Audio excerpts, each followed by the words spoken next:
Hi,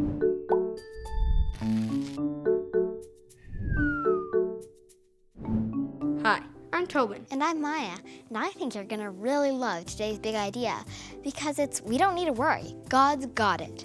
Yeah, I was once really worried when my family went skiing, but I got lost. It was really scary because I was all alone. So I prayed. Suddenly the lift operator came up and helped me. Wow, Tobin, that's a really great story.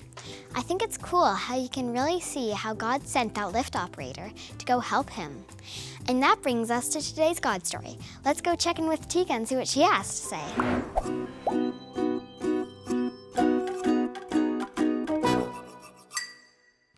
Jesus goes on to say to his disciples, "Little flock, do not be afraid." What is this?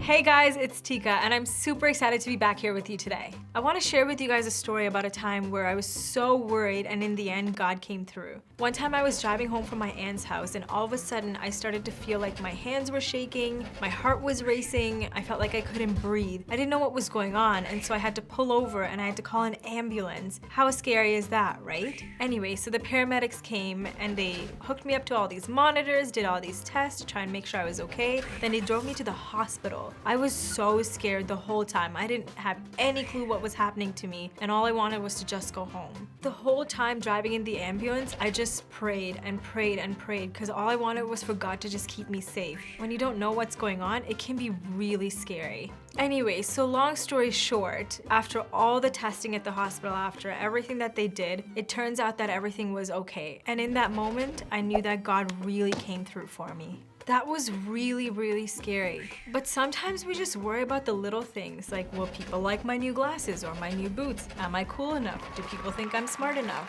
And that brings us to today's big idea. We don't need to worry. God's got it.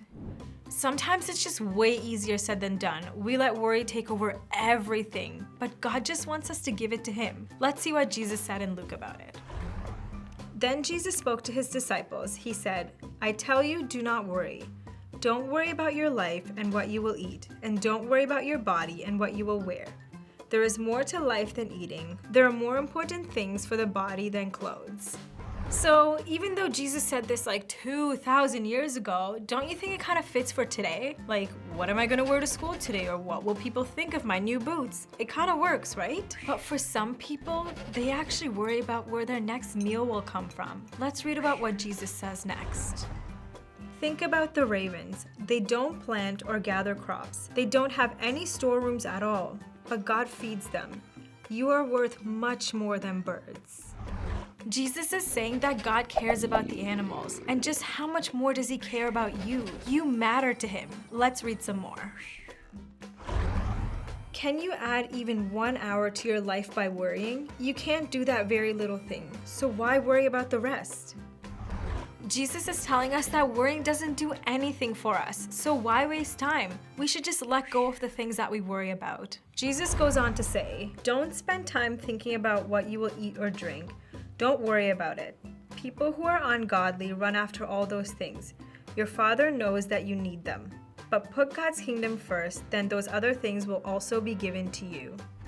When we focus on God and the way He wants us to live, and we put Him first, He will take care of all our needs. When we focus in on our needs, what we want, what we think is cool, this and that, we kind of lose sight of God.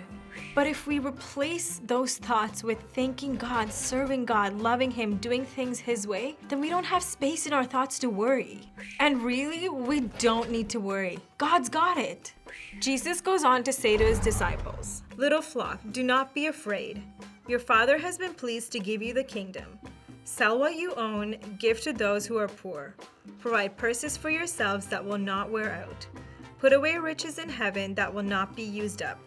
There, no thief can come near it. There, no moth can destroy it. Your heart will be where your riches are." You'll see when you focus on God, worry just seems to fade away.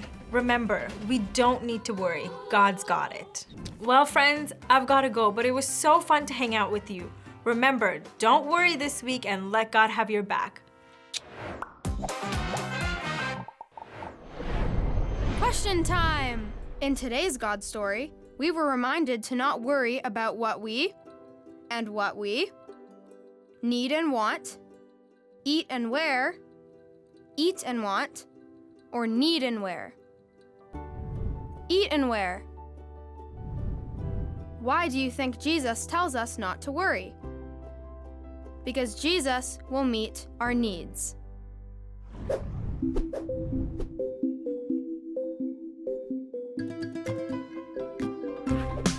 Game time! Stampede! Can you say the key verse before the stampede ends? Get ready. 3, 2, 1, go!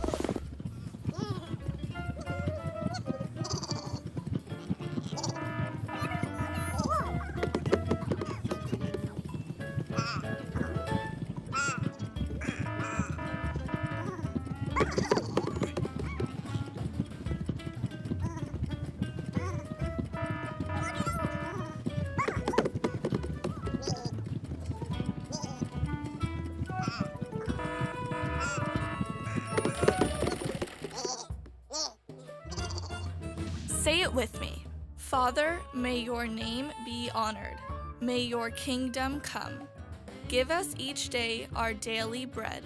Forgive us our sins, as we also forgive everyone who sins against us. Luke 11, verses 2-4. I love what Tika said. If we put God first and focus on Him, we won't get stuck on our own worries. Now, there are times when serious things can make us worry, but even then we have to trust that God has it. Let's watch Anna's story now on how He showed her that we can always trust Him. Watch this.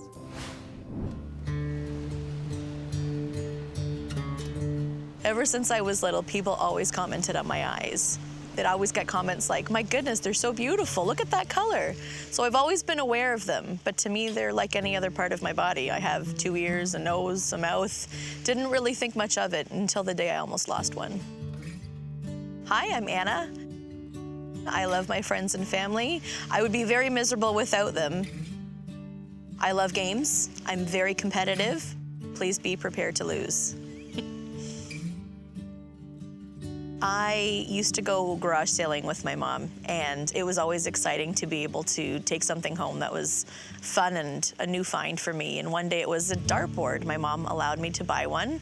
I had a friend over that weekend, and we ended up setting it up in our basement.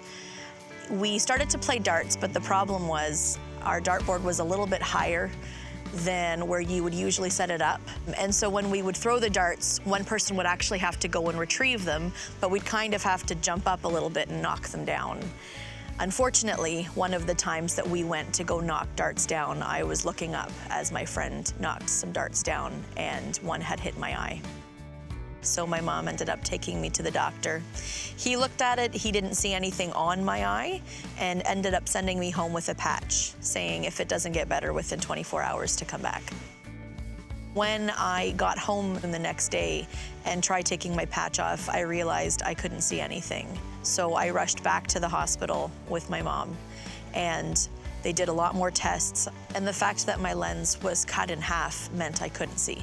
I would be blind permanently.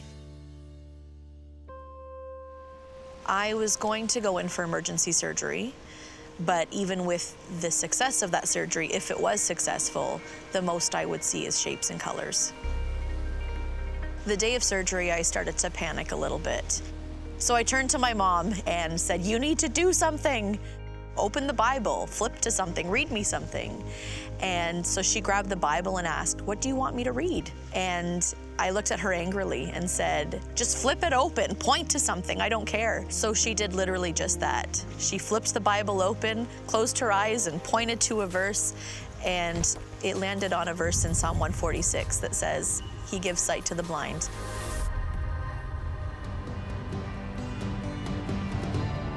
The next day, the doctor came by to remove my patch. As he pulled my patch off, he asked me to close my left eye and got right up in my face and asked, could I see him? I actually looked past him and started to read the poster behind him on the wall. He was very surprised and confused and looked behind him and looked back at me and said, wait, you can see that. And I said yes. And he slowly got off my bed and looked at my mom and just said, I don't understand. She shouldn't be able to see this. In that moment, besides feeling complete joy because I realized, oh my goodness, I can see, I was completely at peace and realized for the first time in my life that I can trust God with anything, that there was nothing that was going to happen in my life that he wouldn't have my back on. My eye changed color. And so people comment now just as they had before, but they'll always ask, hey, are your eyes two different colors? And it's an immediate way for me to tell them about everything that God did in my life. How cool is that?